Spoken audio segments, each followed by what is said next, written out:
তুমি সব মিষ্টিটুকু নিয়ে গেলে। ও ভাই লিটারালি আই শকড, কারণ এই ধরনের ভিডিওস বানিয়ে এরা মিলিয়ন মিলিয়ন ভিউজ এবং মিলিয়ন মিলিয়ন ফলোয়ার্স গেইন করতেছে।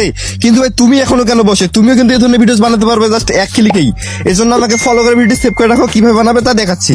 ওকে, প্রথমে আমরা ChatGPT অ্যাপসটি ওপেন করে জাস্ট এখানে থ্রি লাইনে ক্লিক করব। তারপর এখানে অ্যাপসে ক্লিক করে এখানে জিপিটি-সি ক্লিক করে দিব। তারপর এখানে সার্চ করব অবজেক্ট লিখে। তারপর প্রথমে যে ইয়াটা আসবে সেটিতে আমরা ক্লিক করে দিব, অবজেক্ট টকিং। তারপর আমরা এখানে যে ধরনের ভিডিওস বানাতে যাচ্ছি জাস্ট সেটি এখানে জাস্ট একটা লাইন লিখে দিলেও হবে। তো আমি এখানে জাস্ট জুস লিখে দিচ্ছি, তাহলে কিন্তু আমাকে line by line prompt, image prompt এবং ভিডিও প্রম্পট ক্রিয়েট করে দিবে। জাস্ট আমার যেটা পছন্দ হয় এবং আমি একটি ইমেজ প্রম্পটকে কপি করে আমরা চলে যাব জেমিনি অ্যাপসে এবং ওখানে গিয়ে আমরা একটি ইমেজ ক্রিয়েট করে নিব। ইমেজ ক্রিয়েট হয়ে গেলে জাস্ট আমরা এখানে ডাউনলোড করে নিয়ে আমরা চলে যাব ব্রাউজারে গিয়ে লিখবো ফ্লো এআই। জাস্ট ওখানে গিয়ে আমরা নিউ প্রজেক্টে ক্লিক করে একটি প্রজেক্ট তৈরি করে নিব। তারপর এখান থেকে আমরা ফ্রেম টু ভিডিওতে সিলেক্ট করে দিব। তারপর এখানে আমরা ডাউনলোড করে ইমেজটি আপলোড করে দিয়ে একটি প্রম্পট প্রয়োজন হবে, যেটা হচ্ছে ভিডিও প্রম্পট। এই ভিডিও প্রম্পটটা আমরা ChatGPT থেকে নিব, কারণ ওখানে যে আমরা ইমেজ প্রম্পটটা নিয়েছিলাম তার নিচেই কিন্তু একটি ভিডিও প্রম্পট দেখতে পারবেন। জাস্ট ওটা আমরা এখান থেকে কপি করে গুগল ফ্লোতে দিয়ে জাস্ট জেনারেট বাটনে ক্লিক করে কিন্তু আমাদের কিছুক্ষণের ভিতরে ভিডিওটা ক্রিয়েট হয়ে যাবে। তুমি সব মিষ্টিটুকু নিয়ে গেলে আমাকে এখানে একাই ফেলে রেখে।